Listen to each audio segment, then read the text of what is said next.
So guys, nandito tayo sa Kamayakos guys.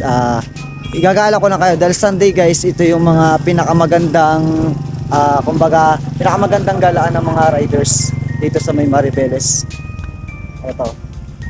Ganda. At marami nang pupuntahan dito guys ng mga turista.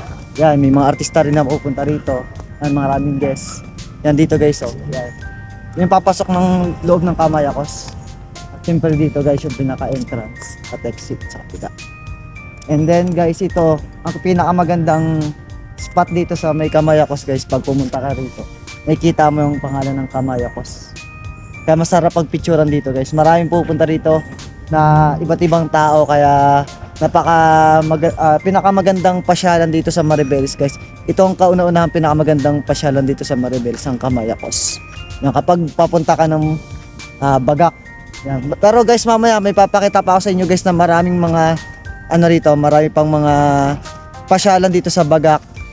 Mula Maribeles hanggang Bagak. Yan, may mga pasyalan dito. Igagalaw kayo guys. Kaya abangan nyo guys mamaya. Pupuntahan natin yung mga magagandang pasyalan dito. At syempre isa na tong Kamayakos.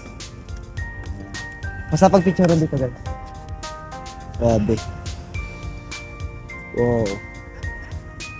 Papakita ko sa inyo guys ang magagandang spot dito sa may Maribeles at sa Bagak. See you.